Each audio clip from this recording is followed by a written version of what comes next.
Doggy, મારો પ્યારો પ્યારો Tommy. બહુ sweet છે, આજે બહુ ક્યુટ લાગે છે. મને જોઈ સ્ટીક ડાવ્યા કરે છે. ચાલ ટોમી, હું તને તારા બિસ્કુટ ખવડાવું. Very good, very good. Doggy, મામા સર છો. આવો મારી ટોમી સે વોક કરવા જાવ છે. ચાલ સ્વીટ, આપણે માસ વોક કરવા જઈએ.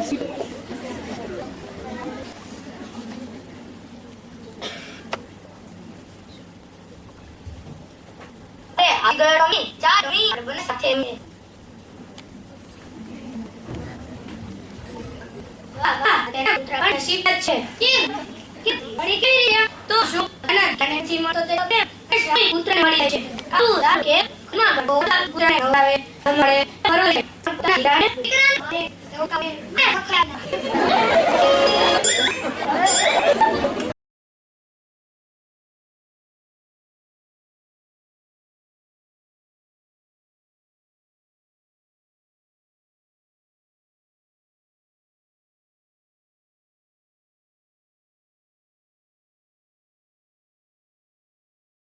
ભવિષ્યમાં જોઈતો હશે તો આપણે સૌએ આપણા વર્તમાન પર વિચાર કરવો પડશે અને પ્રશ્નોના જવાબ જાતે જ શોધવા પડશે. તો ચાલો નિહાળીએ વિવિધ પરિસ્થિતિઓ, તેમાંથી આપણને જવાબ મળવાનો છે કે કઈ પરિસ્થિતિ આજે છે અને આપણી આવતીકાલ સુધારશે. નાટકનું પ્રસ્તુતિકરણ.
બીજું નવું શું થાય?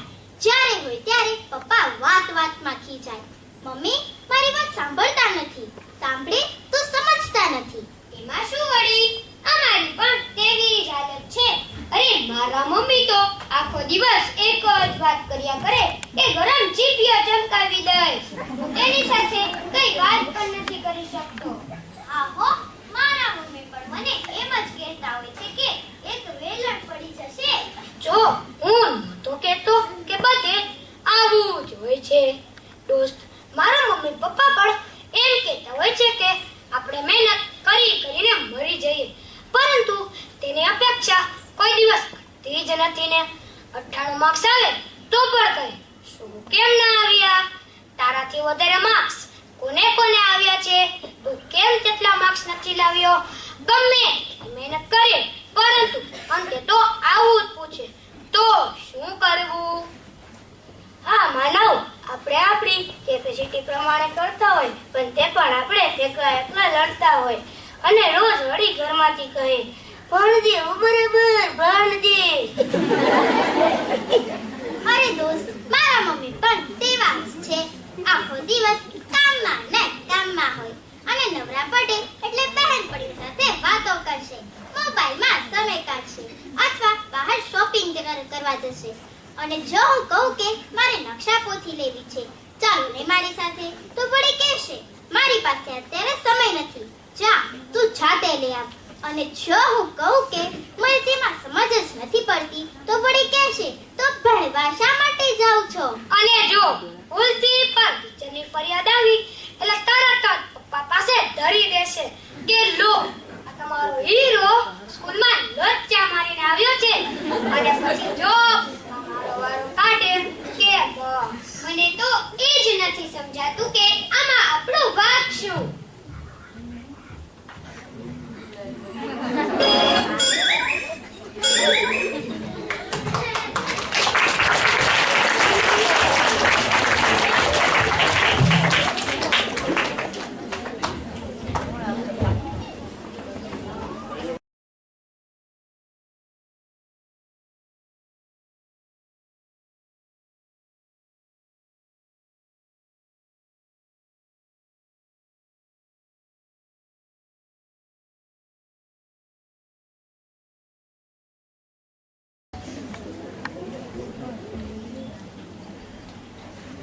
ધમાલિયા, ઓ મારા ધમાલિયા.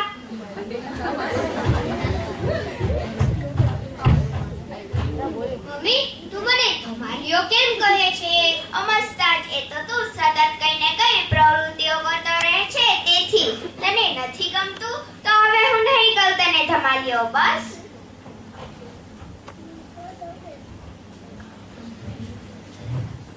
ચાલ ચાલ, આજે હું તારા માટે સરસ મજાની બોધ કથા લાવી છું. સાથે મળીને વાંચીએ. મમ્મી, અમારી સ્કૂલમાં આજે એક નવી રમત રમાડે. આપણે રમવી છે? હા, રમીશું, કેમ નહીં. પણ રાત્રે બધા તારા કામ પૂરા થઈ જાય પછી, પપ્પા પણ આવી જાય પછી સાથે મળીને રમીશું. ઓકે, ચાલશે. અમારા ક્લાસમાં તો આજે બહુ મજા આવી. અને મમ્મી, હા, મારો બાજુવાળો ફ્રેન્ડ અને હું કાલ રમવા ગયેલ તો ત્યાં નવી નવી વાર્તા સાંભળી. બહુ મજા આવી. મજા આવીને તો ચાલ જોઈએ. તે તો કહે કે તારું ભણવાનું તો બરોબર ચાલે છે ને? મમ્મી, આજે જ મેડમ કહે કે મારું ગયા વખત કરતા આ વખતે પરફોર્મન્સ સારું છે. તેના માટે તો આજે પાર્ટી થઈ જાય.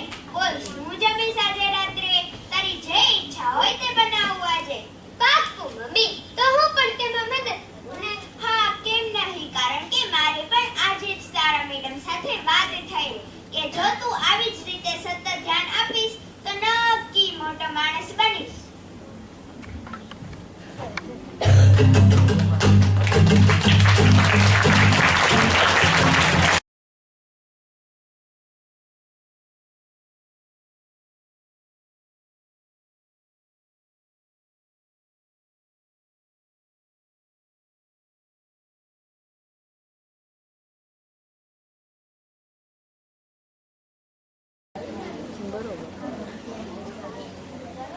चल बेटा सेल्फी ले ले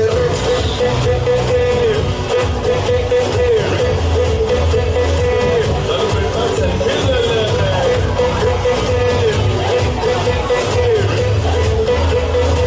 चल बेटा सेल्फी ले ले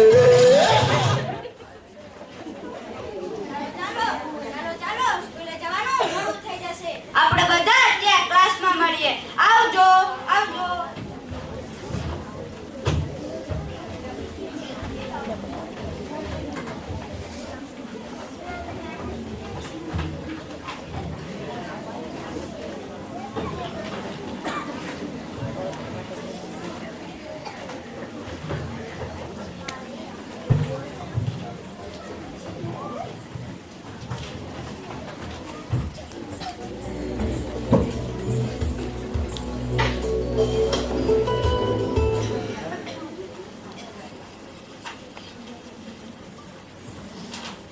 કેમ તારે બધું બાકી છે?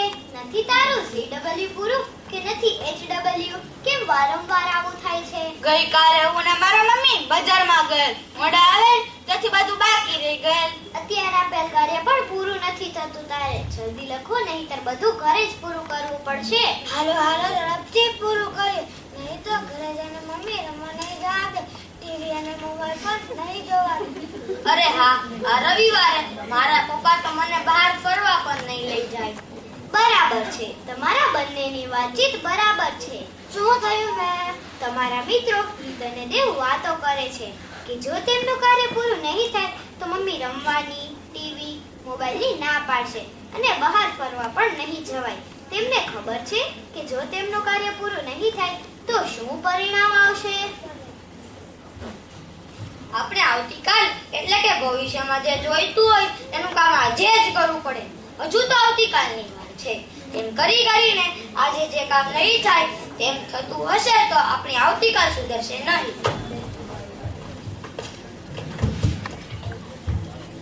હા, ત્યારે અમારું કામ છે ભણવાનું, તો ભણવાના સમયે ભણી લેવાનું. એટલે આપણે ભવિષ્યમાં ભણવું છે તે ભણીશું, બરાબર ને?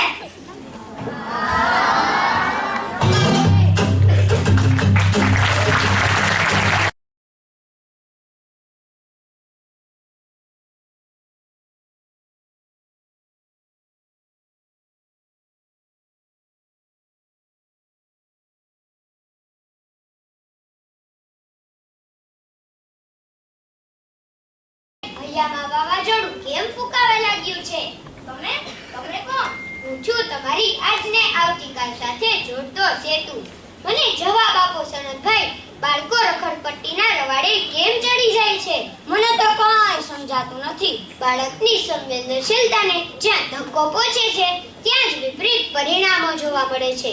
સનતભાઈ, આપણે આપણા બાળકો માટે સમય નહીં આપીએ તો બીજું કોણ આપશે તેવો વિચાર કર્યો છે? બહુ વિચાર માંગી લે તેવી વાત છે. હાસ તો વિચારો, ક્યાંક બાળકોમાં ફરિયાદ જોવા મળે, પ્રેમ અને સમય માટે તેનું મન ઝંખના કરતું હોય તેવું બને, તો ક્યાંક પાલતુ પ્રાણીને તે બધું જ મળી જતું હોય છે, અને ક્યાંક ભવિષ્યની ચિંતા વગર આગળ શું થશે તે કંઈ વિચાર્યા વગર જીવન ચાલતું રહે છે, તો ક્યાંક સરસ મજાના પરિણામો જોવા મળે છે. આવું શા માટે?